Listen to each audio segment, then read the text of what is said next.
गुरुवार के दिन भगवान विष्णु और बृहस्पति देव की पूजा की जाती है। इस दिन लोग पूरे दिन व्रत रखते हैं।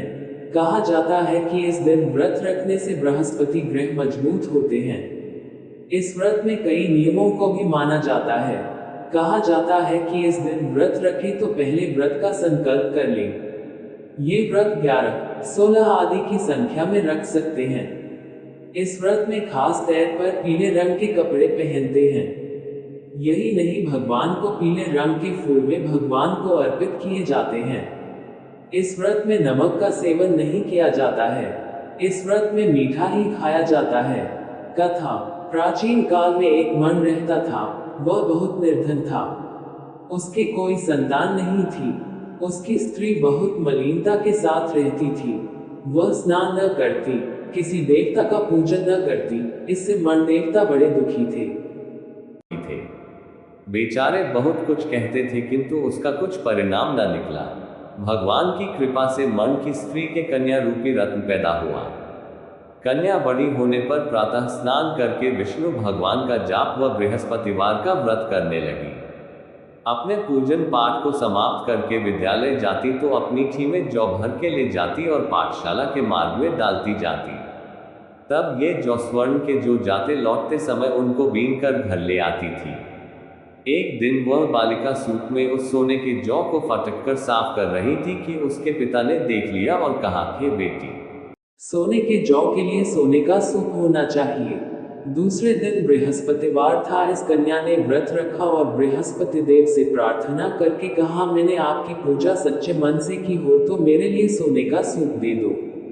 पतिदेव ने उसकी प्रार्थना स्वीकार कर ली। रोजाना की तरह वह कन्या जौ फैलाती हुई जाने लगी। जब लौटकर जौ बीन रही थी तो बृहस्पति देव की कृपा से सोने का सूप मिला। उसे वह घर ले आए और उसमें जौ साफ करने लगी, परंतु उसकी माँ का वही ढंग रहा। एक दिन की बात है कि वह कन्या सोने के सूप में जौ साफ कर रही थी। उस समय उस शहर का राजपुत्र वहां से होकर निकला। इस कन्या के रूप और कार्य को देखकर मोहित हो गया तथा अपने घर आकर भोजन तथा जल त्याग कर उदास होकर लेट गया। राजा को इस बात का पता लगा तो अपने प्रधानमंत्री के साथ उसके पास गए और बोले, हे बेटा, तुम्हें किस बात का कष्ट है? किसी ने अपमान किया है अथवा और कारण हो सो कहो, मैं वही कार्य करूंगा जिससे तुम्हें प्रसन्नता हो।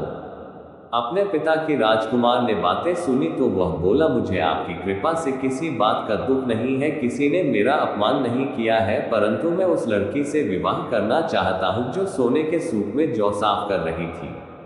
यह सुनकर राजा आश्चर्य में पड़ और बोला, हे बेटा, इस तरह की कन्या का पता तुम ही लगाओ। मैं उसके साथ तेरा विवाह अवश्य ही करवा दूंगा। राजकुमार ने उस लड़की के घर का पता बतलाया। तब मंत्री उस लड़की के घर गए और मन देवता को सभी हाल बतलाया। मन देवता राजकुमार के साथ अपनी कन्या का विवाह करने के लिए तैयार हो गए तथा विधि विधान के अनुसार मन की कन्या का विवाह राजकुमार के साथ हो गया।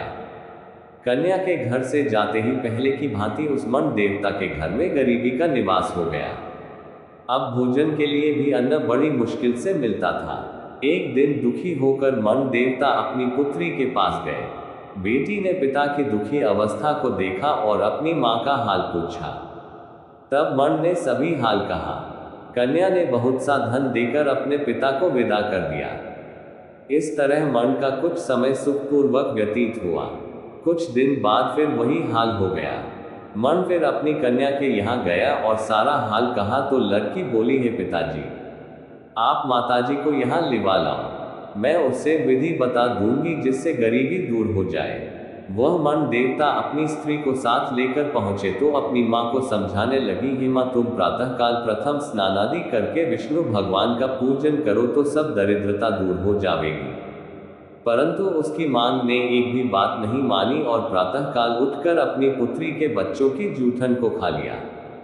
इससे उसकी पुत्री को भी बहुत गुस्सा आया और एक रात को कोठरी से सभी सामान निकाल दिया और अपनी माँ को उसमें बंद कर दिया। प्रातःकाल उसे निकाला तथा स्नान आदि करा के पाठ करवाया तो उसकी माँ की बुद्धि ठीक हो गई और फिर प्रत्येक बृहस्पतिवार को व्रत रखने लगी। इस व्रत के प्रभाव से उसके माँ बाप बहुत ही धनवान और पुत्रवान हो गए और बृहस्पति जी के प्रभाव से इस लोक के सुख भोग कर स्वर्ग को प्राप्त हुए। आरती बृहस्पति देवता जी की। जय बृहस्पति देवा उ जय बृहस्पति देवा। छिन छिन भोगु कदली फल मेवा। तुम पूर्ण परमात्मा तुम अंतर्यामी। जगत पिता जगदीश्वर तुम सबके स्वामी। चरणामृत निज निर्मल सब पातक हरता। सकल मनोरथ दायक कृपा करो भरता। तन मन धन अर्पण कर जो जन शरण पड़े। प्रभु प्रकट तब होकर आकर दघार खड़े। दीनदयाल दयानिधि भक्तन हितकारी। पाप दोष सब हरता भव बंधन हारी। सकल मनोरथ दायक सब संशय हारो। विषय विकारो संतन सुखकारी जो ही आरती तेरी प्रेम सहित गावे। जेठानंद आनंद कर सो निश्चय पावे। सब बोलो विष्णु भगवान की जय। बोलो बृहस्पति देव भगवान की जय।